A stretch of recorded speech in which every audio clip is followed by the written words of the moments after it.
던져버려요. 왜 그러세요? 했더니 저 손이 내 안에서 꼼짝꼼짝 움직일 것 같아. 했더니 그래요? 막 가서 봤어요. 그랬더니 뭐 그냥 잘린 원숭이 손이지 그 미라가 다 됐는데 움직일 리가 없잖아요. 그래서 톡톡 건드려 봤어요. 그럴 리가 없죠. 이게 착각이잖아요. 아니야 진짜 그랬다니까. 그러면 200만 원이 있는지 한번 보세요. 그리고 주변을 찾아봤어요. 있겠어요? 있을 리가 없죠. 에이 장난인가 보다 하고 잤어요. 아침이 되었습니다. 밥을 해 먹고요. 엄마도 일하러 가고 아빠도 일하러 가고 아들도 일하러 갔습니다. 아들이 한 20살쯤 됐어요. 일하러 갔습니다. 저녁이 되었습니다. 아버지 돌아오시고 엄마 돌아오시고 음식을 열심히 준비하고 저녁을 먹으려고 하는데 아들이 오질 않아요. 아들이 오지 않아서 기다리고 있는데 한참 있다가 갑자기 문을 두드리는 소리가 납니다. 뭐지? 하고 나가서 문을 띵 열었더니 아들이 다니는 공장장이 왔어요. 와가지고 얘기합니다. 죄송합니다. 저희들의 잘못은 아닙니다. 그러나 저희가 십시일반에서 그러니까 아들이 일을 하는데요. 큰 컨베이어 벨트에 몸이 끌려 들어가가지고 큰 톱니바퀴에 찍혀가지고 이렇게 죽고 말았어요. 저희가 십시일반에서 돈을 모아왔습니다. 얼마일까요? 200파운드. 그러면서 그 돈을 내미는 거죠. 엄마 기절하시고요. 졸도하셨습니다. 아들 장례를 치르고요. 며칠이 지났습니다. 어느 날 아주 이렇게 외진 곳에 있는 집이었거든요. 언덕이 있는데 밖에는 비가 부슬부슬 오는 거예요. 그래서 멀리서 계속 비가 부슬부슬 오고 있는데 갑자기 이 어머니가 막 패닉 상태에 대해서 남편을 부르는 겁니다. 있잖아.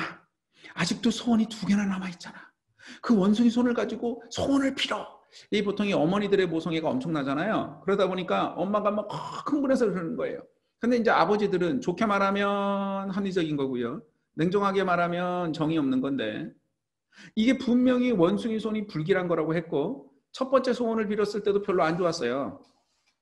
그러니까 두 번째 소원을도 좋을 가능성이 없다라는 그런 미심쩍음이 있으나 부인이 계속 빌라고 하는데 어쩔 수가 없어요. 그래서 다시 원숭이 소원을 가지고 두 번째 소원을 빕니다. 두 번째 소원은 아들이 살아왔으면 좋겠다. 이런 소원을 비니까 갑자기 손에서 또 원숭이 손이 와 꼼짝꼼짝 움직이는 거예요. 탁 던져버리죠.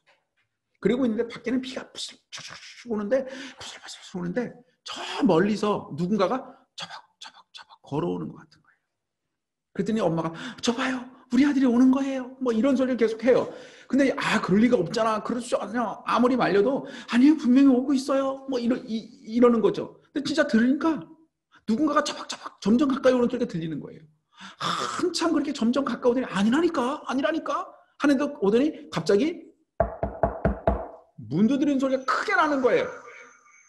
그러다 보니까 어떻게 되느냐. 너무나 끔찍한데 엄마는 아니야 내가 저기 우리 아들이 왔어요 하면서 그 엄마가 막 아들 문을 열어주겠다고 막 뛰어서 2층에서 1층으로 문 열어주겠다고 막 뛰어가는 동안 그 짧은 기간 동안 아버지는 생각합니다. 첫 번째 소원이 안 좋았잖아요. 두 번째 소원 아들이 살려달라 그랬는데 아들이 어떻게 했다고요? 이렇게 찡겨가지고 이렇게 죽었어요. 그리고 땅에다 묻었어요. 며칠이 꽤 지났어요. 5일, 열흘 지났어요. 이게 살아온다면 그냥 좀비 정도가 아닌 거죠. 어떻게 될지 모르겠는 거야. 그래서 어떻게 했냐? 안 되겠다 싶어서 이 아버지는 막 뛰어서 원숭이 손을 찾으러 가세요. 그래서 원숭이 손을 딱 세 번째 잡아가지고 뭔가를 하려고 하는 동안 엄마는 막 뛰어서 문을 열어주러 갑니다. 그래서 엄마가 밑에 가서 문을 딱 잡고서 문을 팡 열어주려는 순간 아버지는 원숭이 손을 딱 쥐고 세 번째 소원을 빌어요. 그 세 번째 소원은 뭐라고 소설에 나오진 않습니다. 그러나 그 소원의 내용은 짐작할 수 있죠. 좀 있다가 아버지는 소원을 딱 빌고 마음속에 조마조마 하고 있어요. 무슨 일이 일어날까 싶어서. 문을 땅 여니까 엄마는 좀 있다가 막 울음을 쾅 하고 터뜨립니다. 봤더니 실제 누가 온 게 아니라 그냥 비가 들이치는 소리였어요.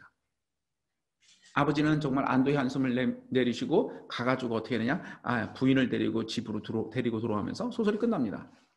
여기에는요 어떤 귀신 얘기도 없고요. 정말 초자연적인 얘기도 없어요. 그러나 이야기가 굉장히 밀도 있게 느껴집니다. 자, 200파운드를 달라는 게 첫 번째 소원이었고요. 아들을 돌려달라는 거였고요. 세 번째는 우리가 다 알다시피 안 돼. 다시 원래대로 됐으면 좋겠어. 이런 거였죠. 이 이야기가 엄청나게 굉장히 사람들의 마음을 파고들었던 이유는요. 이거는 그냥 막 만든 게 아니라 서양에서는 너무 유명한 기본적인 이야기에 베이스를 했기 때문이거든요. 단잔의 마신 얘기. 이건 서양에서 되게 유명한 동화입니다. 농부가요. 막 땅을 파고 있어 이제 일을 하고 있는데 갑자기 단지가 나왔어요. 단지를 딱 열었더니 마신이 퐁 튀어나왔죠. 세 가지 소원을 들어주마. 그냥 농부가 너무 기분이 좋은 거야. 그래서 집에 가요. 가가지고 이제 부인한테 말합니다. 내 이럴저럴 해서 세 가지 소원을 준대. 부인이 너무 좋은 거야. 남편이 어디 가서 큰 건 하나 해온 거죠. 와 신난다. 그래가지고 막 음식을 막 하는 거예요. 맨날 별 볼 일 없다 어느 날 큰일 하나 왔다고 이제 이 아버지가 이 농부가 기고만장해서 밥 좀 빨리 가져와. 배고파 죽겠네. 이런 소리 해도 뭐 이제 좀만 기다려요. 그러면서 막 음식을 엄청 하는 거야. 너무 배가 고픈데다가 기고만장하신 이 농부가 정말 참 소세지가 먹고 싶네 했더니 하늘에서 소세지가 우르르 떨어졌어요. 부인이 딱 나와보니까 이 바보 같은 남편이 그 귀중한 세 가지 소원 중에 소세지를 달라고 그랬어요. 한심해 죽겠죠. 성질이 난 부인. 두 번째 소원, 성질이 나서 말합니다. 이게 뭐예요? 당신 코에나 붙이세요. 그랬더니 코에 딱 붙었어요. 소세지가. 잘라도 붙고 아무리 떨어지려도 떨어지질 않습니다. 자, 세 번째 소원은 뭘까요? 정해져 있죠. 할 수 없이 소세지가 떨어졌으면 좋겠다. 이거였습니다. 자, 두 가지 이야기인데요. 바로 밑에 있는 이 이야기는 세 가지 소원 이야기이에요. 이게 아주 서양에서 아주 유명하고 널리 퍼진 겁니다. 이 세 가지 소원 패턴을 그대로 원숭이 손에서는 만들었던 거죠. 세 가지 소원 패턴의 핵심은 뭘까요? 그 원형을 분석하면 이런 얘기입니다. 언제나 처음에는 사소한 소원을 빌고요. 두 번째는 극단적인 소원을 빕니다. 그리고 세 번째는 무효하는 소원을 빌 수밖에 없는 거죠. 그런데 극단적인 소원이 처음 말씀드렸던 원숭이 소원 같은 경우에는 격차가 너무 크니까 비극이 된 거고요. 밑에 그 단잔의 마시는 격차가 짧으니까 희극이 되었던 겁니다. 아무튼 이렇게 이야기라는 거나 문화라는 것은 우리도 모르지만 그 핵심적인 무엇을 가지고 있다라는 겁니다. 이야기가 우리들에게 어떻게 되냐면 이게 정말 희미하고 매력이 있는데요. 일단 우리들에게 한번 들어오면 잘 안 변합니다. 지금 뭐 이제 눈 감고 한번 생각해 보세요. 그러면 이제 너무나 슬프실 것 같아서 눈 뜨고 생각하셔도 되니까 안 보여드리니까 머릿속으로 한번 백설공주 좀 그려봐 주세요. 백설공주 떠올려 보세요. 자, 10초. 신데렐라는요. 어떤 모습입니까? 이런 모습이시죠? 아무튼 백설공주는 다 이렇게 뭐 이게 뭐죠? 이 어깨에 뽕 들어간 저거를 입고 있고요. 신데렐라는 꼭 금발인데 머리를 위로 이렇게 틀어 올려야 돼요. 머리를 풀어내리면 신데렐라가 아니야. 뭐 잠자는 숲속의 미녀나 딴 사람이지 신데렐라 아닙니다. 자, 무슨 얘기냐면 백설공주가 꼭 저럴 필요는 없어요. 물론 원작이 얼굴이 하얗고 백설처럼 머리가 시커멓다라고 돼 있지만 그거 말고는 다르게 그려도 되고 다르게 생각해도 되는데 우리들은 꼭 저 모습으로 그리고 이해하죠. 신데렐라 역시 마찬가지예요. 왜 그랬을까요? 월트 디즈니에서 저 모습으로 만들어낸 이후 모든 사람들이 저렇게 생각하는 거죠. 심하게 과장하면요. 아직 뱃속에서 태어나지 않은 애들도 신데렐라하고 백설공주는 저렇게 생긴 줄 알고 태어납니다. 그렇게 하라고 강요한 적도 없고 얘가 백설공주다. 얘가 신데렐라야. 딴 건 안 돼. 라고 말한 적이 없어도 그렇게 됩니다. 이게 이야기의 힘입니다. 한번 들어오면 안 바뀌어요. 그럼 뭐 그냥 그런가 보다 하는데 저 정도면 별로 상관이 없는데 문제는 이런 겁니다. 조금 어려운 말이 될 수는 있는데 상징 폭력을 행사합니다. 그냥 어렵게 설명하지 않고 간단히 말씀드리면 실제적인 폭력이 아니라 상징적으로 폭력을 행사한다는 얘기입니다. 대표적인 예는 이런 겁니다. 아랍 사람들이 테러리스트는 아니거든요. 아랍 사람 중에 테러리스트는 있죠. 그러나 테러리스트가 아랍 사람들만 있는 건 아닌데 영화나 이야기나 세상에서 말할 때 아랍 사람 그러면 테러리스트라고 쉽게 생각해요. 왜요? 아까 백설공주 신데렐라처럼 그렇게 연결돼 있다는 거죠. 그리고 영화에서 나와서 전라도 사투리라면 저 사람은 깡패라는 거예요. 그렇게 만들어요. 아니 깡패가 전라도에만 있겠어요? 서울에도 있고 경상도에도 있고 강원도에도 있고 어디나 다 있잖아요. 그런데 영화에서 왜 저렇게 만들까요? 일단 미디어나 뭐 비평한다고 하시는 분이나 이런 분들은 쉽게 그 뭐 영화 감독이 뭐 아랍을 좀 폄하하고 전라도를 정말 따돌리려고 저렇게 한다라고 말씀을 하실지 모르지만 그건 틀린 말입니다. 맞는 말이 아니에요. 그게 아니고 왜 저렇게 만드냐? 쉽기 때문입니다. 다시요. 백설공주를 저 모습이 아니라 다른 모습으로 만들면 사람들이 몰입을 안 해요. 정확하게 말하면 몰입을 못 합니다.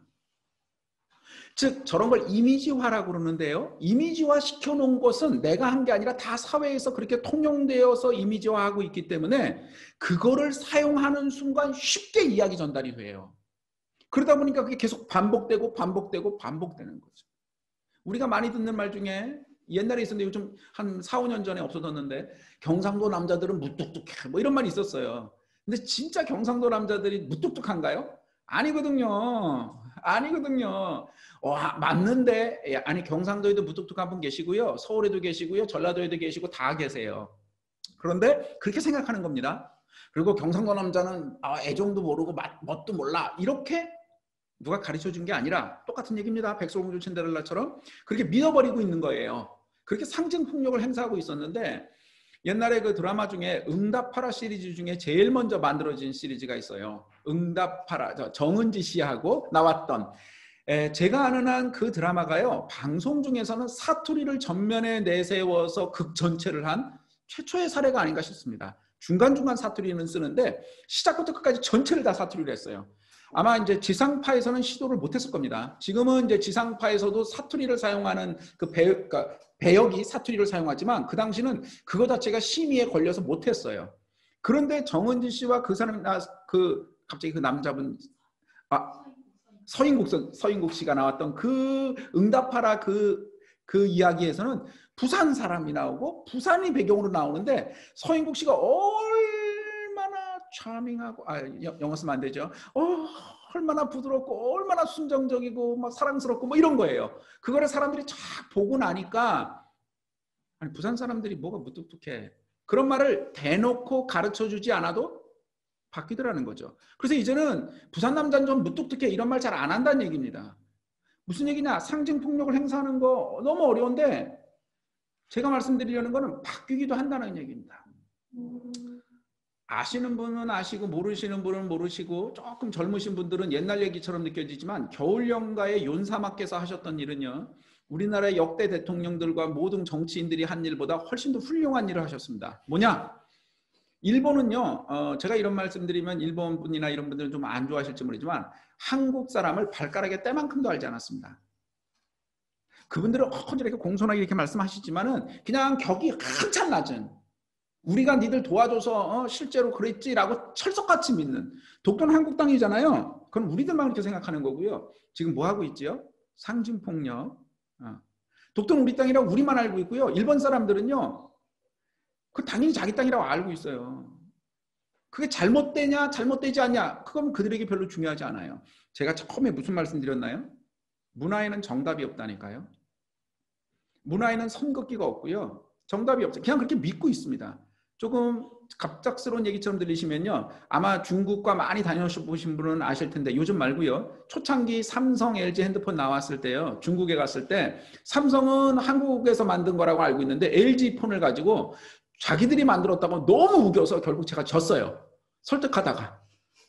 지금은 이제 아니겠죠. 그 중국에서 만든 그 브랜드가 있어요. 그때 막 근데 중요한 건 뭐냐. 그 사람은 그렇게 진짜 믿는 거예요. 뭐가 진실이냐? 그건 별로 중요하지 않고요. 그냥 믿으면 그 사람에겐 진실이 되고 있는 거죠. 겨울연가로 와서요. 우리 이 연가 시리즈, 봄, 여름, 가을, 겨울 시리즈 중에서 한국에서 가장 그 흥행이 됐던 거는 겨울연가가 아닙니다. 가을동화였어요. 송혜교 씨 나왔던. 그런데 겨울연가가 일본에 수출이 됐습니다. 사갔어요. 후지TV에서 사갔는데 후지TV는 뭐 굳이 계열을 분류하자면 뭐 우리나라 아니니까 제가 말씀을 드리면 후지TV는 좀 극우 성향의 우익 쪽의 TV예요.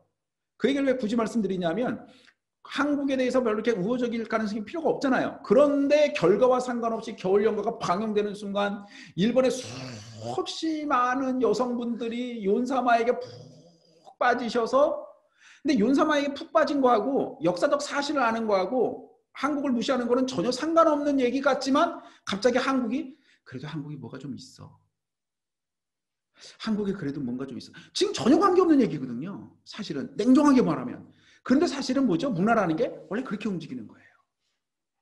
윤사마인 배용준 씨가 어마어마하게 인기가 있었다 정도가 아니라 일본 전체에서 한국에 대한 인식이 제고되었어요. 훅 올랐습니다. 뭐 잘 아시는 바로 그 히딩크와 같이 축구하셨던 박항서 감독님이 베트남 가서 축구 막 하시는 바람에 베트남에서 한국에 대한 인식이 바뀐 것처럼 그거거든요. 바뀌는 겁니다. 대장금도요. 한국 음식 제가 1920년대 글들을 좀 읽어보니까 그때 우리가 잘 아는 MSG 이름은 많이 들어보셨을 거예요. MSG 라면에 들어간 거. MSG는 일본 사람이 개발한 거거든요. 왜 MSG를 개발했는지는 시간 관계상 제가 말씀을 못 드리겠고요. 시간이 뒤로 갈 게 좀 많아. 그래서 아무튼 그걸 만들었을 때 1920년대 우리나라 신문에 뭐라고 나왔냐면 한국 음식들은 너무 답답하다. 국물 하나 내는데 왜 이렇게 오래 걸리고 음식 하나 만드는데 손이 너무 많이 간다. 너무 구닥다리에 비효율적이고 문제다라는 얘기를 막 혹평하고 봐라 이 MSG. 그러니까 MSG 선전이 아니었어요. 그 시대 평입니다. 문화. 이렇게 몇 마디 넣으면 확 그 맛이 확 나는 이게야말로 진짜 근대고 신식이고 뭐 이런 얘기를 막 했습니다. 지금 전 세계적으로 보시면 좀 아시는 분은 아시겠죠. 요즘 요리 열풍이 많고 먹방 이런 게 많으니까 아시겠지만 한국 음식만큼 만드는데 이렇게 오래 오래 만드는 걸 옛날에는 불편해 그랬는데 요즘 뭐라고 그래요? 정성이라고 부르죠. 현상은 안 변했는데요. 그거를 바라보는 시각이 변했어요. 문화에 정답이 있는 게 아니라 여전히 그대로 있는 건데요. 그걸 두고 이렇다 저렇다 한 거였죠. 한국 음식이 동남아를 비롯한 모든 나라의 대부분에 정말 대단해. 저렇게 정성과 열과성을 다해서 만들고 있어 라고 했던 것을 제고시켰던 높였던 드라마가 뭐냐? 대장금입니다. 변하는 거죠. 변하는 거죠. 자, 드라마가 바꿨다는 얘기가 아니라 저 위에 큰 제목 보이시죠? 이야기가 문화를 바꾸고 사람을 바꾸게 된다는 얘기입니다. 마찬가지입니다. 별에서 온 그대, 태양의 후예 같은 것이 그럽니다. 자, 우리는 지금 약간 짧은 일본 애니메이션을 한 편을 볼 계획입니다. 한 10분 정도 될 거고요. 보시고요. 그 이야기라는 게 어떻게 되는지를 한번 생각해 보죠. 왜냐하면 자, 먼저 이 사전내 몇 마디 하고요. 무엇인가를 만든다고 한다면 어떻게 하는 거냐? 아는 것은 아닌 거예요. 이건 이렇구나라고 아는 게 아니라 만들려고 하면 만들어내고 생성해야 되는 거죠. 창작하는 거고요. 좁은 몇 명의 사람들이 좋아하는 거, 이거보다는 많은 사람들이 좋아할 수 있는 대중적이어야 돼요. 이게 옛날에는 굉장히 쉬울 거라고 생각했는데 대중적인 거는 쉬운 게 결코 아닙니다. 그러기 위해서는 어떻게 해야 되냐? 인간이 가지고 있는 본연의 감정이 어떤 것인지, 그리고 그게 문화적인 시공간에 따라 어떻게 바뀐지, 이렇게 근본적으로 문화가 어떤지를 알아야만, 지금 방금 월트 디즈니의 신데렐라, 백설공주 말씀드렸잖아요. 몇 가지 이야기들을 말씀드렸잖아요. 그거를 만들어내는 가장 중요한 전략은 이렇게 되는 겁니다. 결국 호소력 있는 이야기가 사람의 마음을 파고드니까요. 자, 이제 기본적인 말씀을 드렸으니까 아마 잘 보시면서 어떤 의미인지 생각해 보시도록 하죠.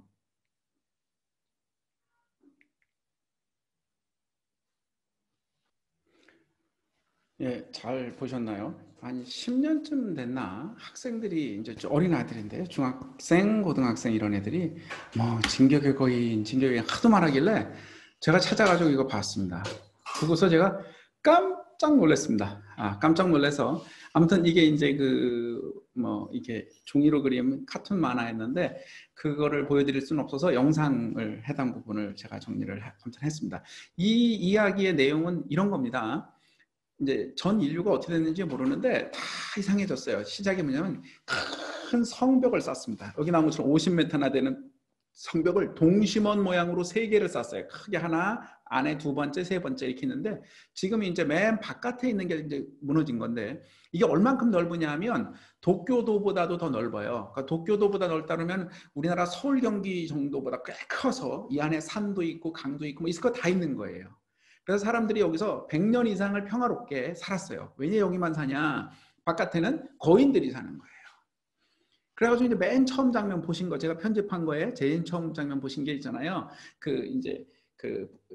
프리스트가 나타나서 이 신은 가베는 이 벽은 신께서 만든 것이다. 이런 얘기하면서 이 안에 살아야 된다는 거죠. 평화롭게 100년을. 이 안에만 살면 되는데 밖에 나가려고 그러면은 이단이라고 막 때리고 그러잖아요. 여기 예렌이라는 남자 주인공이 나오잖아요. 예렌이라는 남자 주인공이 나와가지고 계속 하는 말이 뭐냐? 우리가 이 안에만 살고 있으면 이게 뭐냐? 우리가 새장 속의 새나 가축이나 다름없지. 우리는 밖으로 나가야 된다. 거인을 물리쳐야 된다. 뭐 이런 얘기를 계속 하는데 정말 이게 평화롭게 잘 살고 있는데 문제를 일으키는 트러블 메이커가 처럼 되는 거죠. 그래서 막 사람들이 싫어하고 막 이러고 있습니다. 그런데 어떻게 돼요? 갑자기 정말 거인이 나타나서 벽을 무너뜨리고요. 그로부터 거인들이 쭉 들어와서 사람들을 막 죽였습니다. 자, 그런데 실제로 뭘 죽였냐면 어머니, 여기 예레네 엄마가 죽었잖아요. 요 장면을 우리가 다 보면 무슨 생각이 듭니까? 예렌이라는 애가 말한 것처럼 정말 돼야 되는데 이런 느낌이 든다는 거죠. 그렇게 들게끔 만든 겁니다. 일단 여기 그 마지막 장면, 이 엄마 죽는 장면을 보면 이게 이제 의도적으로 감독이 신경 쓴 장면이 몇 개가 있습니다. 첫째가 뭐냐면 엄마가 이제 그러잖아요. 나는 허리가 무너져서 나가도 걸어갈 수가 없어. 자, 허리를 다친 거예요. 못 움직여요. 그 얘기는 다리를 못 움직이죠. 그런데 거인이 엄마를 탁 잡았을 때 어떻게 합니까? 다리가 막 흔들리죠. 살짝. 왜 흔들리게 했을까요? 실수로? 이게 만약에 실사 영화라면 배우가 실수한 걸 수도 있지만 이건 그림을 그린 거니까 의도적으로 흔들리게 그린 거거든요. 감독이. 왜 그랬을까요? 잡았을 때? 다리를 흔들리게 하는 게 훨씬 더 발버둥 치는 것 같은 간절함을 더 줘서 애절하게 우리들의 마음을 몰입시키는 거죠. 그리고요, 두 번째, 어떻게 합니까? 거인이 매우 폭력적인 건데 잡은 다음에 그냥 이렇게 삼켜요. 사실 이야기 속에서 거인은 사람을 잡아먹는 게 맞는데 그냥 먹습니다. 근데 이 거인은 어떻게 했어요? 정말 특이해. 잡아가지고 마치 닭 모가지를 비틀듯이 비틀죠. 근데 비트는 장면은 안 보여줬어요. 자, 이거는 이제 미학적인 부분을 설명이 되기 때문에 거기까지는 말씀 안 드릴 텐데, 만약에 모가지를 비트는 그런 폭력적인 장면까지 끝까지 다 보여줬으면 지금 우리가 느끼는 것 같은 감정의 극한까지 못 느끼고요. 오히려 그 감정이 감쇄됩니다. 왜 그러냐면 인간의 감정이라는 게 원래 그렇게 돼 있어요. 그 얘기는 이제 조금 벗어나서요. 그래서 막 죽여서 정말 우리의 폭력 지수를 끝까지 올려뜨리고 엄마를 죽인 다음에 세상에 한 입에 꿀떡 먹지 이렇게 죄송하지만 이렇게 끔찍한 얘기를 자꾸 해서 죄송합니다. 막 깨물어 먹지 않거든요. 그래서 막 피가 막 쳐요. 막 이런 장면을 마지막에 쫙 보여줌을 통해서 우리가 그 속에 쑥 끌려 들어가서 뭐야 어머 이러면서 무슨 생각이 드냐 하면 예렌이라는 사람이 했던 말이 맞다. 예렌처럼 했어야지. 정말 답답했다 인간이. 어떻게 저럴 수 있느냐. 이런 감정을 불러일으키기에 틀림없는 우리들의 마음을 불러일으켰어요. 자, 우리가 지금 뭐하고 있냐면 이야기와 힘과 매력에 대해서 얘기를 하고 있습니다. 여기까지 느끼는 거는 인간 본연의 감정을 잘 설명했기 때문이에요. 그런데 이건 이제 일본 애니메이션이거든요. 일본 사람들은 이거를 보면요. 방금 우리가 느꼈던 것 같은 인간 보편의 이런 감정 말고 플러스 하나 더 느낍니다. 자, 한 10초만 생각해 볼까요? 여기에서 일본 사람들은 더 다른 그 무엇을 느끼게 됩니다. 그게 뭘 것 같습니까? 우리는 잘 못 찾아내요. 왜냐하면 우린 일본 사람이 아니어서. 자, 이 이야기가 힘과 매력을 갖고 있는 건 인간 본연의 감성에 호소하면서 동시에 문화적인 시간과 공간에 따라서 역할을 하는 겁니다. 말씀드린 대로 모친이 참혹하게 죽는 거, 그 모습 때문에 그랬는데요. 바로 이 문화적 시공간으로 우리는 잘 이해 못하지만 이 그림 속에서 하나를 작가가 의도적으로 집어넣은 게 있습니다. 그게 뭐냐면 이겁니다. 제가 이 장면 캡처하냐고 너무 힘들었습니다. 실제로 가만히 있기 전에 막 그런 얘기할 때 무지무지 시끄럽다가 조용해지죠. 마치 폭풍 전야처럼. 그리고 막 날던 이 나뭇잎도 조용히 가라앉고요. 빨래가 옆으로 막 바람이 하다가 빨래가 슉 하고 천천해져요. 사위가 조용해졌는데 갑자기 하늘로 정지 화면이면 안 되니까 새만 조용히 이렇게 날아가는 모습이 보여져요. 그러다 갑자기 빠직 하고 지금 보시는 것처럼 번개불처럼 나타나고 푸악 하면서 거인이 나타납니다.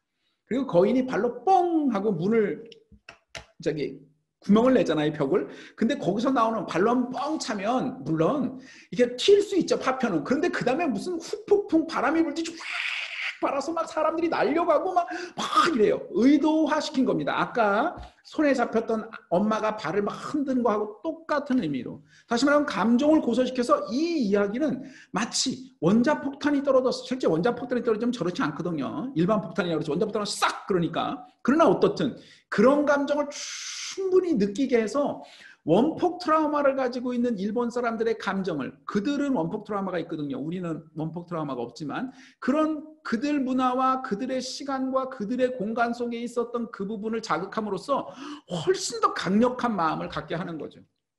그렇게 함으로써 어떻게 되느냐? 거인은 누구라고 생각할까요? 일단 나쁜 존재라고 생각하게 됩니다. 미국이라고 볼 수도 있고요. 일본 사람 입장에선 중국이라고 볼 수도 있고 아무튼 무조건 나쁜 거고 거인들에게 둘러싸여서 있는 건 인간의 자유가 아니라 새장 속의 새들의 자유, 가축 같은 것이다. 그러므로 우리는 어떻게 되느냐? 바로 이 새장을 뚫고 나가야 된다. 이런 생각을 하게끔 우리들의 감정을 호소하고 있는 거죠. 실제로 일본에서는요, 언제나 많이 되는 것 중에 하나가 뭐냐면 꼭 우익들만 이런 게 아니라 일본 사람들이 갖고 있는 문화적 시공간의 망탈리테 속에서는 피해의식이 굉장히 큽니다. 우리 한국 분들이 잘 일본을 잘 이해를 못 하는데요. 그냥 쉽게 일본 사람들을 무시하잖아요. 전 세계에서 보면 한국인들이 이해 안 되는 게 몇 개가 있는데 그 중에 하나가 뭐냐면 전 세계에서 저렇게 엄청난 강대국인 일본 알기를 되게 우습게 한다 이럽니다. 네, 그래요. 그러니까 일본이 중요하고 존중받는 그런 건 아니고요. 일본을 너무 잘 몰라요. 우리가 일본을 너무 잘 모르니까요. 그냥 흥분만 해요. 거꾸로 일본 사람들도 한국 잘 모릅니다. 정말 몰라요. 일본 분들이 다 나쁜 사람들이어가지고 한국을 이해를 못하는 게 아니라 알 필요가 없다고 생각하기 때문이죠. 그게 이제 한일 간의 가장 궁극적인 문제입니다. 그런데 우리 이제 역사 시간에 배웠을 만한 청일전쟁, 러일전쟁 뭐 이런 거 들어보셨잖아요. 청일전쟁을 한 이유가 뭐냐? 결국 청일전쟁의 목표는 조선반도 조선을 식민지하는 게 목표예요. 그들의 목표였어요. 그럼 이게 정말 당연한 질문. 그러면 왜 일본은 조선을 식민지로 만들려고 했을까? 물론 소수의 그 메이지 유신을 했던 군국주의자들, 정권 잡은 자들은 전쟁을 하고 싶어 안달인 사람들이니까 그들은 그럴 수 있는데 왜 대다수의 국민들이 그것에 대해서 인정했을까라는 거예요. 이런 거에 대한 질문은 별로 없어요. 근데 이유가 뭐냐면 대다수의 국민들이 모두 다 무슨 생각을 갖고 있냐면 지금 봤던 영화하고 똑같이 우리가 그쪽을 공격하지 않으면 누군가가 우리를 공격해서 죽일 수도 있어라는 피해의식을 굉장히 많이 가지고 있었어요. 우리가 이제 한일 교과서 뭐 왜곡 얘기하면서 일본의 교과서 왜곡 얘기를 많이 하거든요. 후쇼사성에서 나온 일본 교과서를 보면 뭐 독도를 뭐라고 했다 막 이런 건 하는데 독도를 뭐라고 했다보다 훨씬 제가 보기에 심각하고 문제라는 게 뭐냐면 그러니까 조선이 있던 그 조선반도라고 그러는데 한반도요. 이걸 묘사하는 게 뭐냐면 조선반도는 일본을 향한 주먹이다. 이렇게 묘사되어 있어요. 그게 굉장히 문제적인 말이거든요. 우리가 일본을 공격한 적도 없잖아요. 공격할 생각도 없고요. 아니, 그러니까 우리는 한국 사람이니까 우리가 좋게 해석해서가 아니라 실제로 그렇잖아요. 그런데 그건 우리 생각이고 지금 제가 뭐라고 그랬죠? 처음에 문화에는 정답이 없다니까요. 이게 진리야? 아니, 그건 우리 생각이고 그 사람들은 많은 사람들이 뭐라고 생각하냐면 우리가 가만히 있으면 공격당할 수도 있어.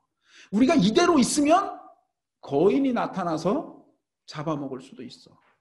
엄마 죽는 거 봤지? 뭐 이런 식의 느낌을 사실은 많이 가지고 있고요. 지금만 그런 게 아니고요. 생각보다 굉장히 오래전부터 그랬습니다. 자, 이렇게 어떤 이야기와 그것이 사람들의 마음속에 파고들면 엄청난 힘을 갖게 되는데 그 이야기를 만들어내는 핵심은 상상력입니다. 아기공룡돌리는요. 옛날 이야기에서 가져온 게 아니라 정말 김수영 작가가 상상을 통해서 만들어낸 거고요. 그게 핵심은 뭐냐면 아무도 공룡을 귀엽고 친근한 친구처럼 생각하지 않을 때 공룡에 대한 생각, 패러다임을 완전히 바꿨던 거였죠. 미키마우스 역시 마찬가지입니다. 월트 디즈니가 사업하다가 실패해가지고 이제 그림이죠. 물론 만화. 막 시리에 젖었을 때 자기가 있는 곳 속에 그 들쥐가 왔다 갔다. 제가 지금 영어를 굳이 썼는데요. rat이라고 했죠. rat은 이렇게 마우스가 아니고 조그만 게 아니라 큽니다. 이렇게 어떤 건 뭐 고양이만큼 크다고 하는데 뭐 그래서 가만히 두면 와가지고 아이들 자고 있으면 와가지고 눈도 이렇게 막 먹고 끔찍합니다. 진짜. 그게 왔다 갔다 하는 걸 본 거예요. 그 rat을 보고 우리는 번역할 때 시궁지 이렇게 번역해요. 들쥐, 시궁지 뭐 이렇게 번역하는데 그걸 보고 이 옆에 그림처럼 귀여운 미키마우스를 만들었습니다. 사실은 월트 디즈니는요. 미키마우스 빼면 아무것도 없는 거죠. 그거로부터 계속 나왔고요. 한동안 주춤하다 겨울왕국이라는 것으로 다시 부흥하고는 최근에는요. 아까 백설공주 신데렐라 정도만 만들어낸 게 아니라 마블 코믹스에서 만들어낸 우리 뭐 어벤져스 뭐 등등 나왔던 그거를 만들었던 마블 코믹스를 다 인수했죠. 그 얘기는요. 아이들이 뱃속부터 태어나서 어른이 될 때까지의 모든 머릿속의 판타지를 다 지배할 수 있게 됐다는 얘기하고 똑같이 보입니다. 아무튼 그만큼 막강한 존재, 막강한 이야기를 만들어내고 사람들에게 접근할 수 있는 문화적인 상품과 기획과 전략을 갖고 있는 사람들이 월트 디즈니사가 되었습니다. 이미. 근데 그것의 시작은 뭐 이런 거였죠. 친근한 거로 바꿔냈고요. 그 전까지 E.T.를 해서 스티븐 스필버그가 바꾸기 전까지는 에이리언은, 외계인은 다 침범하고 괴롭히고 화성 침공이라는 영화로 대표되듯이 그런 거였는데 그거를 바꿔버렸어요. 패러다임을 바꿨습니다. 상상을 통해서. 그래서 실제로 외계인을 이런 식의 느낌으로 만들어서 우리들의 생각을 바꿨죠. 결국 가장 중요한 건 상상력이 무엇이냐라는 겁니다. 그리고 그 상상력은 문화와 함께 있을 때 답이 되는 겁니다. 중국이라는 땅이 엄청나게 넓잖아요. 뭐 다른 나라까지 하면은 너무 달라서. 근데 중국을 보면 중국이 통일이 되게 쉽지 않았어요. 이유가 뭐냐면 북방에 있는 사람들이 남방까지 공격을 잘 못 해오고요. 남방 사람은 북방까지 잘 못 가고 그랬습니다. 남방에 있는 사람들이 북방으로 못 간 가장 큰 이유가 뭐냐? 추워서예요. 이게 춥다 그러면 무슨 느낌인지 잘 모르실 분도 있는데 하얼빈이라고 우리 안중근 의사가 이토 히로미 쏴 죽인 곳 아시죠? 북한보다 훨씬 위쪽이거든요. 하얼빈이라는 곳을 한번 여름에 한번 가보세요. 어떤가? 더워요. 여름에 우리나라 여름만큼 덥습니다. 사실 습하진 않아요. 대륙이니까. 그럼 겨울에 가보세요. 강이 없니다. 그러니까 무슨 얘기냐? 여름에 덥다니까 우리가 똑같아요. 하얼빈 되게 위쪽이에요. 그런데 겨울에 가면 추운 정도가 아니 그냥 춥다고 얘기해서는 할 수가 없어요. 그 얘기는 무슨 얘기냐? 그런데 우리나라 지금 우리나라보다 더 밑에 강남이라는 양자강 밑에 이런 지역 있잖아요.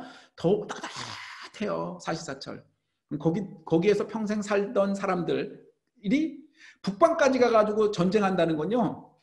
추워서 못해요. 단순히 그냥 춥다의 문제가 아닌 거죠. 그런데 북방에 있는 사람은 남방에 왜 못 오느냐? 물 때문입니다. 그게 진짜 먹는 물이요. 그래서 그쪽에서 먹는 음식과 물이 달라서 옛날 이제 중국에 그걸 보면 북경 지역이 이제 언제나 그러니까 황제가 있으니까 거기 있다가 이제 어떤 사람이 이제 대신이 이제 죄를 지어서 귀향을 보내면 강남으로 귀향을 보내요. 어머, 그렇게 살기 좋은 곳에 물 좋고 뭐 예쁜 여자 많다는 중국에서 예쁜 여자 많고 그런 곳이 그쪽이거든요. 그런데 거기 가서 대부분 다 죽었어요. 풍토가 달라서요. 풍토병이라는 것이 정말 많이 들었습니다. 물이 달라서 전쟁도 안 돼요. 통일이 너무 어려웠습니다. 그런데 지금은요. 모든 것이 그런 거에 상관없이 문화라는 것은 전체가 퍼지고요. 저게 쓴 말 중에서 표준화를 시킬 수 있는 거죠. 신데렐라 백설공주를 머릿속에 떠올려 주세요. 그렇게 모든 것을 통해서 문화의 코드를 바꿈으로써 문화를 전략적으로 사용함으로써 무엇을 만드냐? 지배하는 방법이 될 수 있게 된 겁니다. 사실 그러니까 대표적인 3명을 제가 했는데요. 왼쪽은 아마 조금 연세되신 분은 금방 아시겠죠. 마이클 잭슨이죠. 오른쪽에 웬 여자가 있는데 누군지 아세요 혹시? 뭐 나머지 좀 젊은 분은 아시죠? 남자들 쭉 있는 건 저건 BTS죠. 자, 마이클 잭슨이 저렇게 뒤로 걸으면서 문워크를 했는데 마이클 잭슨 세대인 분들도 잘 모르시는 게 뭐냐면 마이클 잭슨이 했던 역할은 정말 상상할 수 없는 역할이었습니다. 여기서 음악적으로 훌륭한 음악을 했다, 뭐를 했다 이게 아니고요. 마이클 잭슨을 설명하라고 그러면 뭔 얘기하면 뮤직비디오라는 거를 최초로 해서 뭐 대중화시켰다. 뭐 그런 것도 맞아요. 근데 더 중요한 게 뭐였냐면 미국이 흑백 갈등의 문제가 해결되고서요. 차츰 막 이러고 있을 때 문화적인 측면에서 지금도 이제 흑인 분들이 이렇게 그 영성과 감성을 가지고 음악하는 분들, 재즈나 뭐 이런 게 많잖아요. 그런 분들이 막 음악을 하고 노래를 하고 이런 분들이 많아지기 시작했어요. 예술적으로. 그래서 이제 흑백한 것 없이 막 이러고서 섞여 있었는데 여전히 기득권을 갖고 있는 사람들이 있었잖아요. 이분들이 백인 위주로 문화적인 걸 전략을 편성하려고 했어요. 흑인들이 감히 자꾸 들어온다 그래서 방송에서도 슬슬 배제하기 시작했고요. 출연을 배제하고요. 노래도 배제하고요. 저를 막 밀어내려고 다시 말하면 문화라는 것을 억지로 구분해내서 크게 얘기하면 정말 다시 흑백 갈등이나 어떤 차별의 문제를 하려고 하는 심도하고 있을 때 혜성처럼 마이클 잭슨이 나타났습니다. 그리고 문워크를 했고요. 마이클 잭슨의 노래와 저 문워크와 저 사람의 퍼포먼스를 보고 흑인들만 젊은 사람들만 좋아했던 게 아니라 흑인이든 백인이든 젊은 사람이든 나이든 모든 사람이 환호했습니다. 그걸 통해서 사실은 흑백 간의 어떤 문제와 계급적인 문제와 인종적인 문제로 문화를 의도적으로 분열시키려고 획책했던 것이 그런 조짐들이 일거에 다 사라지고 말았어요. 사실은 그래 미국 문화사에서 마이클 잭슨을 빼고 얘기한다는 거는 이거는 아무 의미 없는 소리입니다. 뭐 이 사람이 뭐 노래를 잘했다, 뭐를 잘했다, 퍼포먼스 이런 단순한 얘기를 떠나서 이 사람 근데 중요한 건 마이클 잭슨이 그런 거를 봉합하려고 그러면 노래를 부르냐? 그건 아니라는 겁니다. 처음에 말씀드렸죠? 문화에는 뭐가 없다고요? 정답이 있는 게 아닙니다. 그리고 옳은 방향으로 꼭 흘러가는 것도 아니에요. 그렇게 갈 방향에 가다 보니 그것이 맞아서 그런 역할을 만들어내는 겁니다. 오른쪽에 위에 있는 그 아가씨는 누군지 혹시 아시나요? 맞습니다. 아무로나미에입니다. 우리 한국에서 일본 잘 모른다고 말씀드렸잖아요. 그래서 아무로나미에는 어서 들어는 봤지만 글쎄 이러는데 아무로나미에는요 얼굴 좀 잘 보세요. 일부러. 그래서 제가 했는데 피부 색깔도 좀 보시고요. 이건 중요한 문제니까. 아무로나미에가 한 2년 전인가요? 3년 전에 은퇴를 했습니다. 은퇴한다는 게 막 일본 전체에 될 정도로. 아무로나미에는 오키나와 나하섬 출신입니다. 시간이 없어서 제가 일본 역사나 일본의 뭐에 대해서 다 말씀을 못 드리지만 오키나와는 원래 일본이 아니었죠. 일본이 아니었고 일본에 편입이 됐고요. 그리고 지금 편입된 이후에도 일본국입니다. 당연히. 일본 소위 말하는 혼슈를 비롯한 그 중안에 있던 사람들 중에서 요 중요한 건 일부 소위의 국수주의자들인가 일부 소위의 무슨 군국주의자 이런 사람들이 문제면 그 사람들만 이렇게 제거하면 돼요. 아까 말씀드렸죠. 그렇게 단순하지 않아요. 문화는. 맞고 틀리고에 상관없이 그렇다고 믿는데 많은 사람들이 뭐라고 생각했냐. 오키나와를 2등, 3등, 4등 졸렬한 시골뜨기 촌스러운 것, 바보 같은 것, 이상한 것 이런 식으로 생각했어요. 일본 최남단 그러면 오키나와라고 공식적으로 말하지만 일본 최남단 기차역 그러면 오키나와에 있는 역이 아닙니다. 그들이 이렇게 붙여놨어요. 거기 가면 일본 최남단 역입니다라고 표말해 놨는데 거기는 오키나와가 아니고요. 예, 저쪽에 그 바로 밑쪽 그 오키나와보다 한참 위에 본토섬에서 조금 내려온 섬입니다. 일본이 소일본, 중일본, 대일본 이렇게 설명해야 되는데 제가 그것까지는 그냥 하지 않기로 하고요. 아무튼 그렇게 다들 무시할 때 혜성처럼 아무로나미에가 나타나서 노래를 부르기 시작했어요. 혹시 90년대 아마 이렇게 계셨던 분 아시지만은 왜 우리나라에 SES, 핑클 그런 식의 그 당시 걸그룹이라는 이름이 없었는데 그런 분들 노래할 때 왜 저거 있잖아요. 토시. 발토시를 이렇게 꼈습니다. 발토시가 뭔지 모를 분도 있는데 발토시를 껴서 마치 이렇게 막 이렇게 토끼 모양처럼 했고 막 그랬죠. 예, 그거 막 다 유행하고 길거리 가는 막 저 여학생 여자들도 다 그거 하고 막 그랬거든요. 네, 그 얘기를 왜 하는지 아시겠죠? 그걸 제일 처음으로 한 사람 아무로나미에입니다. 아무로나미에에 대해서 사실은 일본 본토의 20년대, 30년대에 그 당시 이제 군국주의적으로 대동아공역으로 팽창했기 때문에 필리핀도 복속하고 다 그랬거든요. 그래서 필리핀에 있는 분들이 많이 이렇게 시집 왔어요. 그래서 필리핀에서 시집 온 여자를 놀리는 노래들도 굉장히 많습니다. 제가 수집한 것도 꽤 되고요. 그러니까 막 놀리는 거예요. 얼굴이 시꺼멓지 뭐 하지 뭐 이런 내용의 가사예요. 이렇게 남을 터부시하고 뭐 이런 것들이었어요. 그것이 굉장히 오래 지나와서 얼굴이 좀 색깔이 좀 시커멓다 검은 안 좋게 생각했어요. 그런데 아무로나미에가 나타나서 노래를 하는 순간 일본의 젊은 여학생들의 여자들이 다 아무로나미에를 따라하기 시작해서요. 아무로나미에 풍 화장품 스모키하게 하는 이런 것들이 어마어마하게 유행을 했죠. 아무로나미에가 사실은 오키나와와 일본의 대중문화를 바꾼 정도가 아니라 그들이 가지고 수 있는 포용의 방법으로 바꾼 엄청난 일을 한 겁니다. BTS는 더 제가 뭐 말씀드릴 필요가 없죠. BTS가 과연 어디까지 어떤 일을 해낼지는 지금 진행형이기 때문에 제가 더 설명을 못 드리겠습니다. 단순히 그러니까 노래를 잘 불러 돈을 많이 벌었어 한국을 국위선양했어 그게 단순히 한국 국위선양했다는 게 뭐가 어떻게 할 거냐 방금 제가 말씀드린 것처럼 마이클 잭슨이 했던 일 아무로나미에가 했던 일 그것처럼 구체적으로 무엇을 할지는 현재 진행이라고 할 수 있습니다. 그런데 보세요 흑백이 분리되면 안 되잖아요. 같은 나라라고 해놓고 특정 지역을 그렇게 무시하고 계속해서 차별하고 그러면 안 되잖아요. 그건 논리적으로 그런 건데 사람들이 뭐냐 그렇긴 해 그러나 내 문제가 아닌 거죠. 그리고 마음속에는 왠지 그 사람들이 이상해 보이는 거죠. 문화가. 그런데 그거를 이 사람들이 문화로 바꿔놨다는 겁니다. 그래서 문화가 답이라는 겁니다. 그럼 어떻게 만들 거니? 라는 얘기입니다. 글쎄요. 만들려면요. 한번 연습해 보는 겁니다. 무지무지하게 못생긴 남자하고요. 끝내주게 섹시한 여자가 만나서 사랑하는 이야기를 만들어 본다고 칩시다. 자, 한 10초만 생각해 보세요. 머릿속에 한번 그려보세요. 어떻게 만들면 될까요?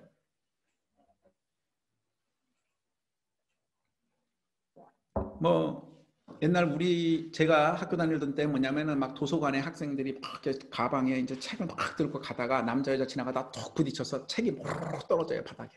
그래서 막 그 여자가 어머 이게 뭐야 하고 막 자기 거를 줍는데 남자가 죄송해요 하면서 같이 막 그렇게 주워주다가 손이 살짝 부딪혀.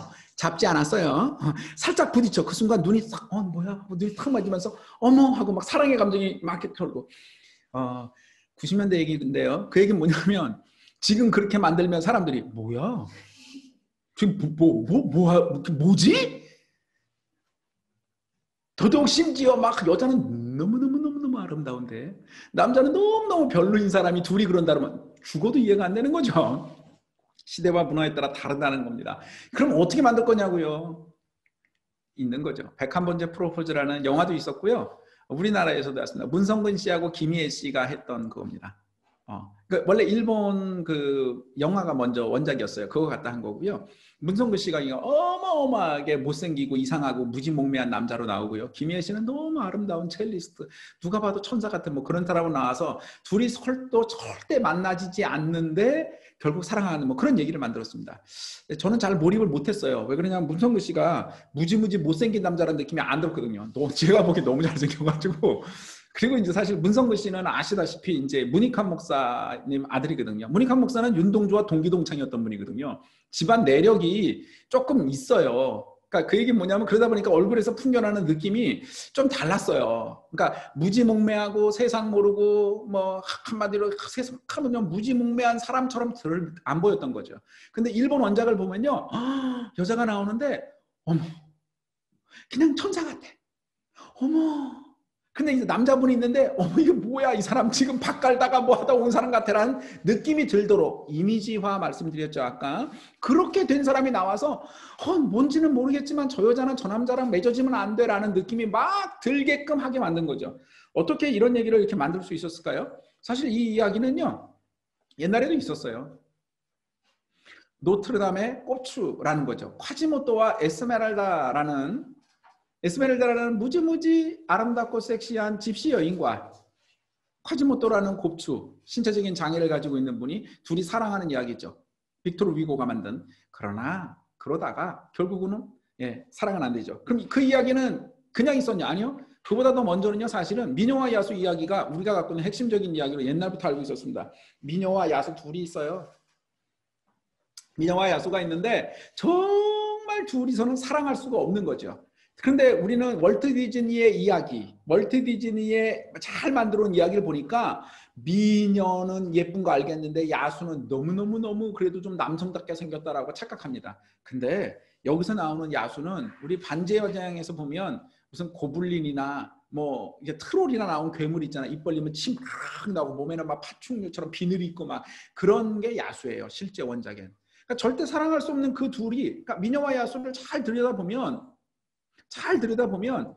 전혀 맺어질 수가 없는 둘이 어떻게 해서 서로 사랑하게 돼가지고 이렇게 되지라는 것을 찾을 수 있다는 거죠.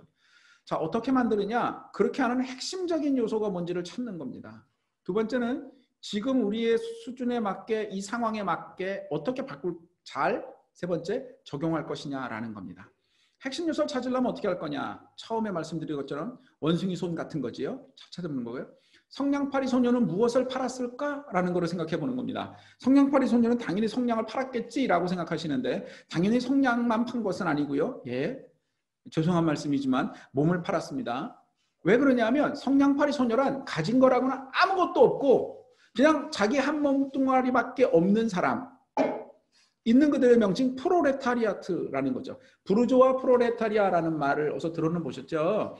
부르조아라는 것은 성 안에 있는 사람 이거거든요. 귀족이 자기 마음대로 쓰는데 귀찮은 일은 남 시켜야 돼. 필요한 유용한 전문가, 의사, 그림 그리는 사람, 노래 부르는 사람, 법률가, 회계가, 장사꾼 이런 사람들은 성 안에 두고 가까이 부렸어요. 같이 지냈어요. 그래서 성 안에 있던 사람들 그게 부르조아란 뜻이고요. 그래서 지식인이 된 거고 성 밖에 그냥 아무렇게나 일하는 일꾼들, 무지몽매한 사람들 그 사람들은 프로레타리아 이렇게 불렀는데 프로레타리아 말은요. 원색적으로 말하면 가진 거라고는 몸뚱아리밖에 없는 사람. 사실 그건 제가 조금 순화시켜서 말씀드렸고요. 가진 거라고는 자식을 낳는 기능밖에 없는 사람 이런 뜻입니다.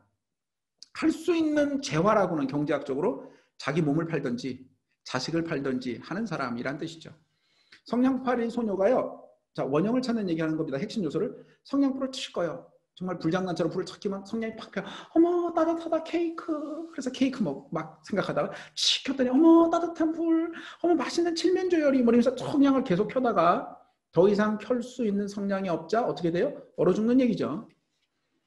성냥팔이 소녀는 왜 성냥을 또 떼우면 되잖아. 그런데 왜 안 떼우고 또 떼우지 않고 거기서 그랬을까요? 팔 수 있는 몸과 가지고 있는 것이 없었던 거죠. 자, 그것이 핵심입니다. 그 핵심 요소를 가지고 어떻게 만들까요? 그거는 이제 이따 얘기하기로 해요. 하와 달이 된 온누이에서 호랑이는요. 정말 이 돼지 같은 호랑이한테 자꾸 뭘 달랍니다. 떡 하나만 주면 안 잡아먹는다고 그랬죠. 떡만 잡아먹으려고 한 게 아니라 모든 걸 다 잡아먹으려고 했습니다. 해와 달이 된 온누이에서 호랑이는 과연 누굴까요?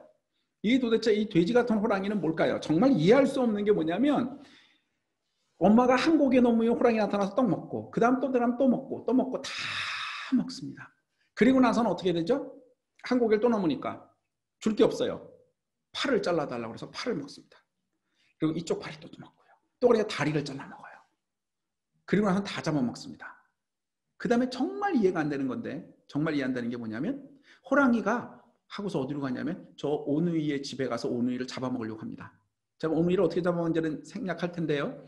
이해가 안 되는 게 한 가지가 있죠. 뭐냐? 호랑이는 어떻게 오누이의 집을 알고 있었을까요? 엄마를 다 잡아먹어서 막 머릿속에 생각이 났을까요?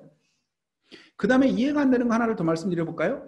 오누이가 결국 도망가가지고 어디로 올라가요? 우리 잘 알죠? 나무 위로 올라가잖아요. 그런데 막 호랑이가 이렇게 본 다음에 너희들 거기 어떻게 올라갔어? 그랬더니 오빠가 말하잖아요.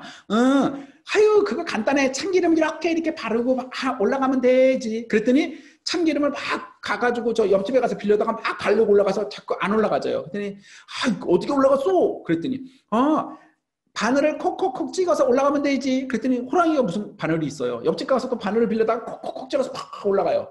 또 안 돼요. 막 웃죠. 그럼 어떻게 돼? 대패로 픽픽 밀면 돼요. 대패를 또 빌려다 해. 안 돼요. 나중에는 도끼를 찍으면서 왔지. 그랬더니 도끼를 갖다 턱턱 찍으면서 올라갑니다. 이 이야기에서 진짜 이해 안 되는 게 하나가 있지 않나요? 전 이 이야기를 읽을 때마다 들을 때마다 이해 안 되는 게 하나가 있는데 그게 뭐죠? 잘 모르시겠어요? 많은 사람들이 핵심적인 거를 그래서 못 보는 건데요.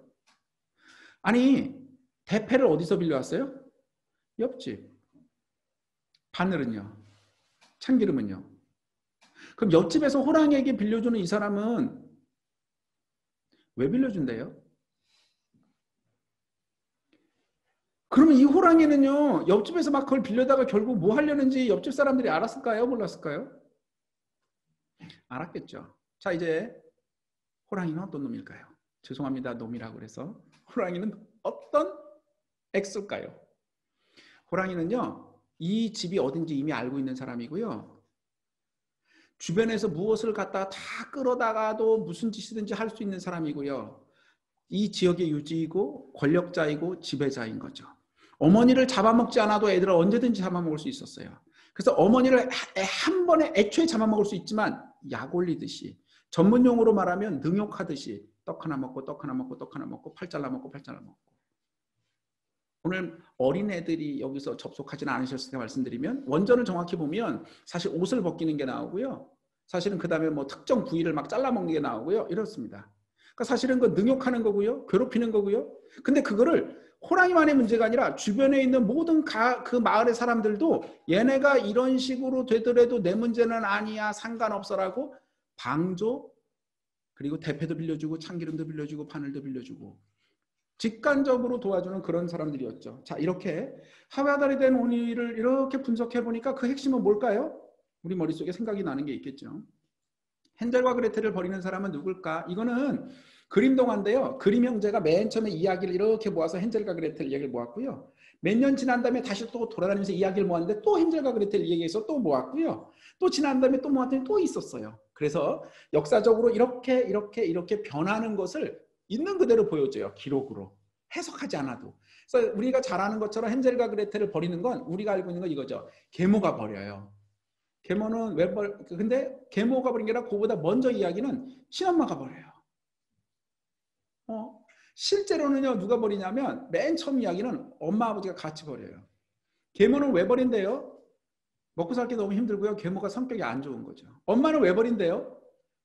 먹고 살 게 없고요. 가난해서예요. 성격이 안 좋다는 얘기는 없어요. 부모는 왜 버린대요? 자발적으로 그렇게 하도록 도와주는 거예요. 자발적으로 이게 입사식이라는 게 성인식이에요. 자발적으로 그 사회의 일원이 되도록 하는 세레모니이기 때문에 애들을 갖다가 버리는 겁니다. 원래는 그런 얘기인데 저렇게 바뀌었어요. 계모가 벌인 이야기 중에서, 그러니까 우리가 주로 본 건 마지막 얘기니까, 과자로 만든 집이 있고요. 과자로 만든 집에 갈 때는 맛있는 스튜가 있고 너무 좋아서 막 그런 거죠. 어머니가 되는 건요, 실제로는 과자집이 아니고 나무로 만든 집이고요. 그냥 먹을 정도가 있는 거고요. 원래 이야기는 거기는요, 먹으면 안 되는 이상한 것들이 있어서 그걸 먹는 게 시험인 거야. 테스트. 그걸 먹고 견뎌내면 성인이 돼서 너도 이제 우리 일원이야 라고 받아들여지는 그런 어떤 세레모니였어요. 근데 그 이야기, 맨 처음 이야기가 이렇게 사람들에게 다 되다가 이야기가 변하는 거죠. 저렇게. 그 다음에 이렇게 변한 겁니다. 왜 변하는가? 사람들이 더 이상 그걸 그렇게 생각하지 않게 되기 때문에 하나씩 변하게 되는 겁니다. 맨 처음에는 그러지만 더 이상 이제 해골 바가지에 있는 거 먹고 막 이런 거 안 했으니까요. 그런데 이제 엄마가 막 실제로 버려요. 그런 일이 있을까? 그런 일이 있을까? 옛날에 너무 많이 버렸어요. 지금보다도 더 많이, 훨씬 많이 버렸고요. 제가 뭐 이렇게 다른 시간이 별로 없어서 다른 얘기까지 많이 말씀드리지만, 서양에 같은 경우에 교황이 아이를 같이 두고 자지 말라는 칙령까지 내렸어요. 프랑스에. 맨날 아침 되면 애가 죽어. 애가 죽어 있으면 왜 죽었냐 그러면 자다가요 뭐 이렇게 몸 뒤척하다 보니까 깔아서 죽었나 봐요. 부모가 자꾸 그러는 거야. 그게 가끔이지. 너무 많은 애들이, 유아들이 죽어가니까 그거를 그렇게 하지 못하게까지 명령을 내렸어요. 그리고 실제로 요즘 말로 하면 유치원이잖아요. 유아원 이런 데 애들을 갖다 맡겼어요. 왜 맡겼냐? 매뉴팩처 시대니까 공장제 수공업 해야 되니까 일하러 가. 엄마도 일하러 가고 아버지도 일하러 가고 다 일하러 간 거죠. 애를 맡길 데가 없어요. 그런데 맡겨놨더니 애들끼리 잘 지내는 게 아니고 애를 보는 보호모나 이런 사람들이 대충 애들을 학대하고 해서 막 죽였죠. 그런데 부모들은 그걸 보고는 화를 냈을까? 지금 생각하시면 안 되고요. 그 시대는요 그렇게 화를 내지는 않았어요. 입 하나가 줄었다고 즐거워했습니다. 즐거워까지는 아니고요. 한 90% 이상은 그냥 무덤덤하게 지나갔습니다. 지금하고는 다른 문화였던 거죠. 그러다가 세월이 지나서 어떻게 친엄마가 애들을 그렇게 죽이겠어라고 하게 되니까 계모로 이야기를 바꾼 겁니다. 그러니까 사실은 계모가 진짜 애들을 학대하겠어요? 그렇진 않지요. 그러나 그렇게 이야기를 바꿨다는 겁니다. 자, 과속 스캔들이라는 영화가 엄청나게 흥행을 했는데요. 세상에 애가 애를 낳고 애가 애를 낳는 그런 얘기입니다. 이게 흥행한 이유는 뭐냐? 말도 안 되는 이상한 폐륜적인 이야기지만 흥행에 성공한 가장 큰 이유는 바로 이렇게 지금 장면을 보시는 것처럼 아버지와 딸이 앉아서 자기들 얘기도 하고 자기 삶 얘기도 하고 이 얘기 저 얘기를 하는, 다시 말하면 이 영화를 보고 모든 사람들이 생각했던 건 뭐였냐면 우리 집도 저렇게 격없이 서로 간에 말했으면 좋겠다라는 생각이죠. 엄마와 아버지가 얘기하는 정도가 아니라 자식과 딸이 같이 앉아서 화투도 치네요. 손자하고. 이렇게 격없는 자신들만의 판타지를 그 안에 투사해서 같이 봤기 때문에 그런 겁니다. 자, 조폭마누라는 영화가 해외에 팔렸습니다. 우리는 별로였지만 이유는 외국 입장에서는 이 조폭인 이 갱스터가, 갱이 세상에 여자가 우두머리가 된다는 건 있을 수 없었기 때문이죠. 여고괴담은 더 이상 무섭지 않습니다. 왜 그러냐면 여고괴담이라는 것은 굉장히 폭력적이고 힘들고 막 이런 상황이 거듭돼야 되는 건데, 요즘 우리 학교는 오히려 조금씩 바뀌어가지고 학교 선생님이 뭐라고 그러면은 저런 일이 아예 없다가 아니라 선생님 이렇게 카메라로 찍어서 뭐 동영상 올려야 하고 애들이 협박하고 뭐 그런다면서요. 그리고 학교 선생님이 뭐라고 말하면 어머님들이나 학부모님들이 오셔서 막 뭐라고 그러시는, 다시 말하면 저런 일이 없다가 아니라 있지만 저것이 대중적으로 사람들에게 다 이해되는 문화적인 상황이 아니다 보니까 더 이상 여고괴담 같은 걸 안 만드는 거죠. 만들어 봐야 지금 여기 상황이 바뀌었기 때문인 겁니다. 이순신이 실패할 수 없었던 이유도 간단한 겁니다. 왜냐하면 그러니까 우리가 만든 애니메이션은 보통, 빨리 말씀을 드리면 애니메이션이라는 거는 3배 정도의 돈이 더 드는데 실사 영화보다, 저거를 팔아가지고 본 그 투자금을 회수할 정도가 되려고 그러면 외국에 수출해야 되는데, 우리나라 영화 만화 스타일하고 제일 비슷한 데는 일본, 중국밖에 없어요. 그 당시 저거 만들 때는 중국이 개방되지 않았으니까. 일본 같은 경우에 자기네 선조를 막 때려부시는, 결국 이순신이 이기는 거잖아요. 그런 이야기를 좋아할 리가 없죠. 그러니까 근데 될 거라고 해서 만들었던 겁니다. 쉬리가 해외에서 우리는 대단했지만 고전할 수밖에 없었던 이유는 뭐냐면 남북 간의 이념적 갈등으로 너무너무 괴로워하고 슬퍼하는 건 우리들 얘기지 남들은 그렇지 않았답니다. 마유에도 마찬가지고요. 조금 와서 어떻게 적용할 것이냐? E.T. 그 유명한 거에 손과 손이 마주치는, 그래서 외계인과 만나는 그 장면이죠. 이 장면은 스티븐 스필버그가 그냥 만들어낸 것은 아니고요. 사실은 미켈란젤로의 천지창조의 그림입니다. 이 그림이 오른쪽이 신이고요. 하나님이고 왼쪽이 아담입니다. 신이 인간을 창조했다 라는 그림을 이렇게 만든 겁니다. 다을락말락한 모습으로. 다시 말하면 이 이야기는 성경 창세기의 한 구절을 가지고 미켈란젤로가 이 차원의 저런 식의 모습으로 만들었고요. 그 얘기를 갖다가 스필버그가 적용을 했던 거지요. 이제 우리 생각 속에서 한번 이거 해보죠. 휴대전화 중에서 맨 처음에, 요즘은 다 스마트폰이니까 좀 바뀌었지만 처음 휴대전화 텍스트를 만들 때 삼성은 천지인 방식으로 만들었어요. 천지인이라는 말도 저때 우리들에게 많이 퍼졌죠. 오른쪽 LG는 이런 방식이었습니다. 획 추가하고 뭐 이렇게 하는 거. 뭐 들으시면 어쩔지만 제가 옛날에 LG에 강연 갔을 때도 이 얘기 제가 해도 되냐고 여쭤보니 이런 얘기 좋아합니다. 그래서 제가 그때도 말씀드렸지만 삼성 핸드폰 방식이 편할까요? LG 방식이 편할까요? LG 텍스트 방식을 오래 쓰신 분은 그게 편하다고 하시겠지만 사실은 삼성이 훨씬 편할 수밖에 없어요. 왜냐? 세계 천지인 아의죠. 천지인 요 세 개 가지고 모든 모험을 할 수 있으니까요. 근데 문제가 아니라 핵심은 뭐냐? 왜 삼성에 있던 연구원은 저걸 만들어냈는데 LG는 왜 저 생각을 못했을까요? 사실 저건 너무 간단한 거였어요. 해놓으니까 간단한 겁니다. 원래 한글을 만들 때 세종이 만든 방법이 바로 천지인 방식이었어요. 학교에서 다 배우는 겁니다. 물론 학교에서 안 배웠다고 할 수도 있지만 원래 있던 걸 갖다 적용하는 건데 그게 쉬울 것 같지만 해놓으니까 쉽지만 똑같이 고생해서 정말 잘하려고 했던 분들인데 어떤 사람은 못하고 어떤 사람은 한다라는 겁니다. 우리나라에 그 까르푸라는 게 있다가 지금은 다 이제 대형 할인 매장이 퇴장했고요. 그 다음에 이제 삼성 홈플러스가 뭐 지금도 있죠. 처음에는 까르푸가 들어왔고요. 지금은 모르겠지만 이게 맨 처음에 들어왔을 때 전 세계 이런 식의 그 유통시장의 1등은 월마트라고 그러더라고요. 2위가 바로 프랑스의 까르푸였습니다. 우리나라 들어왔고요. 우리나라 이마트 있고 그럴 때. 근데 경쟁에서 결국 까르푸는 실패하고 떠났습니다. 한국을 떠났어요. 근데 뭐 그걸 왜 떠났냐에 대해서 이런저런 경영보고서, 경제보고서에서 막 하는 얘기를 했는데 사실은 가장 중요한 지금 문화 얘기하고 있잖아요. 한국의 문화와 정서를 거의 신경 쓰지 않았습니다. 기억하시는 분들도 있을지 모르는데 까르푸가 처음 우리나라에 와서 했던 방식은 딱 두 가지입니다. 첫째, 카드를 받지 않습니다. 이유가 뭐냐? 그게 이제 밝혀진 다음에 문제가 된 거죠. 카드를 사용하면 한국 카드를 사용하면 한국 카드사의 이윤이 떨어지기 때문이었어요. 두 번째, 현찰만 받고요. 현찰 받은 걸 다 어떻게 하냐? 은행에 집어넣지 않습니다. 은행에 집어넣으면 한국 은행이 이득을 보니까요. 전액 다 그 실시간으로 프랑스 본사에 송금했습니다. 그게 그 이들의 경영 전략이었고요. 동남아에서 다 그렇게 했습니다. 거기서 문제 없었죠. 근데 한국은요. 그게 알려지니까 제가 밑에 XX 했잖아요. 여기거든요. 저거. 그래서 어떤 분이 까르푸에 가는 걸 보면 한국은 이 문화가 좋고 나쁘고를 떠나서 아니 그분의 자유인데 막 지나가는 사람이 욕을 하는 거야. 그 사람을. 저런 데를 가다니 막 거의 매국노에 왜? 한국에 요만큼의 이득도 줄 생각이 없는. 물론 저 매장에 와서 한국에 이득이 되는 것도 있잖아요. 고용도 했고 뭐도 했고 하니까. 그러나 한국 사람들의 정서를 거슬렀습니다. 그래서 결국은 크게 보면 그게 가장 큰 문제로 실패했어요. 근데 삼성 테스코는요. 제가 영국에 유학한 분 얘기 들어보니까 뭐 죄송합니다. 그분 말씀이 그렇다는 건데 이 테스코 그룹이 그렇게 큰 그룹이 아니고 유통 그 업체 중에서도 그렇게 높은 데는 아니라고 합니다. 근데 한국에 들어올 때 좋은 말로 하면 벤치마킹을 엄청 잘했죠. 삼성이라는 브랜드가 가지고 있는 힘이 있으니까 5% 삼성 지분을 의도적으로 투자받아서 이 기업을 만들고 95%는 저게 영국 자본이었거든요. 지금은 다 그 자본 팔고 나갔습니다. 한국에 정확하게 안착시켰고요. 사람들은 저걸 보고 다 외국 자본이라고 생각하지 않고 한국 자본이라고 생각하고 다 접근을 했던 거죠. 즉 현재 우리를 너무나 잘 알고서 했던 겁니다. 그 차이가 큰 거였죠.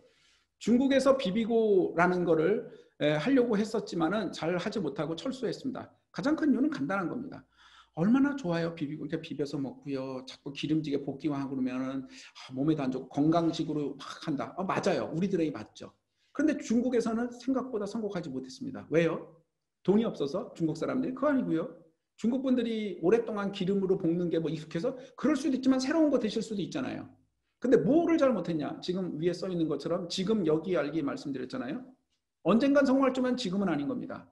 왜냐하면 중국에 한번 가보신 분은 알지만 여름에 냉동이 아닌 냉장도 안 된 금방 잡은 돼지고기를 그냥 길거리에 놓고 툭툭 잘라서 팝니다. 다시 말하면 거기서 나오는 식재료는 매우 신선하지만 동시에 뭐냐 하면 우리가 볼 때는 유통 과정이나 어떤 과정에서는 상당히 품질 관리를 하기가 되게 어려운 거죠. 그런데 별 탈이 없는 건 뭐죠? 저렇게 불로 기름으로 지지고 볶기 때문에 사실은 문제가 없는 건데 그걸 있는 그대로 실제로 비비면 네. 그래서 생각보다 성공해서 정말 많이 팔리더라도 더 확장시킬 수 없는 한계가 있었던 겁니다. 이렇게 세상이 생각보다 쉽지 않아요. 전략은 좋은데 안 맞던 그런 겁니다. 이 얘기하고 이제 이야기를 정리할까 합니다. 야스쿠니 신사와 전쟁 기념관. 전쟁 기념관이란 이름이 저는 지금도 별로예요. 왜냐하면 전쟁은 기념할 만한 게 아니잖아요. 기념이란 말은 우리에겐 긍정이거든요. 언제나. 전쟁을 기념하나요? 영어로 하면 메모리얼 뭐 이런 거니까 전쟁을 기억한다 이런 거니까 전쟁 기억관 그게 맞지만 그런 말은 잘 안 쓰고요. 그렇죠? 이제 맨날 이제 일본에서 야스쿠니 신사에 왜 자꾸 가가지고 참배하느냐 막 이러면 막 한국에서 문제라고 하잖아요. 근데 일부 언론이나 어떤 분들 중에서 이런 분들은 매우 쿨한 척, 죄송합니다. 척이라고까지 해서 우리도 전쟁 기념관이 있는데 그들도 그들 나름대로의 그 야스쿠니 신사 그들이 가서 하는 걸 뭘 그걸 가지고 그렇게 말하느냐라고 쿨하고 매우 균형 잡힌 것처럼 말씀하시는데 진짜 본질적 핵심이 그런지를 생각해 보시면 조금 다르게 얘기하실 수도 있습니다. 이유가 뭐냐? 우린 전쟁 기념관은 뭐죠? 그냥 박물관이죠. 그냥 가는 겁니다. 저게 종교단체인가요? 저기 가서 신을 모시나요? 아무것도 안 합니다. 그런데 야스쿠니 신사는요. 태평양 전쟁 이전, 태평양 전쟁까지 그 옛날 청일 전쟁부터 죽었던 모든 사람들을 위패를 모셨습니다. 그 말이 요즘에 잘 이해가 안 되는데 신으로서 그들을 다 거기다 봉안하고 신으로 숭배하는 겁니다. 일본에서도 잘 부각되지 않는 이유 중에 하나가 뭐냐면 야스쿠니 신사 주변에 매번 데모하는 분이 있어요. 1인 시위하듯이 여러분. 어떤 분이냐? 천주교 기독교 단체하고 중국 대만 분들이 데모합니다. 중국 대만 분들이 자기들의 선조 그때 끌려갔던 강제로 징병 갔던 분들 있잖아요. 우리도 있는 것처럼. 그런 분들이 저기 신으로 다 들어가 있는 거야. 다시 말하면 우리나라를 침범했던 우리나라 사람이 원하지도 않는데 저기 신으로 가서 추모를 받고 그래서 추앙받고 그 사람들은 빼달라고 계속 데모합니다. 특히 천주교 기독교는 종교적인 이유로 빼달라는데 신경 쓰지 않지요. 왜냐? 저들 입장에서는 당신들이 국가와 이 신과 천황을 위해서 이렇게 목숨 바쳐서 했었으니까 니들은 신이 되었다라는 게 그들의 근본적인 신적 시스템인데 그거를 부정하기가 쉽지 않은 거죠. 일본의 벚꽃은 언제 피느냐면 남쪽에는 빨리 피고 중간에는 나중에 피지 않겠어요? 그러나 야스쿠니 신사의 벚꽃이 피면 벚꽃이 핀 날로 시작합니다. 이렇게 야스쿠니 신사는 실제 천황가의 신사였는데 그 이후 전쟁 이후에 이것을 그렇게 하면 안 된다고 민간으로 독립시켰으나 여전히 일본에서는 정치적으로 종교적으로 중요한 기능을 갖고 있죠. 전쟁 기념관하고 같을 수가 없습니다.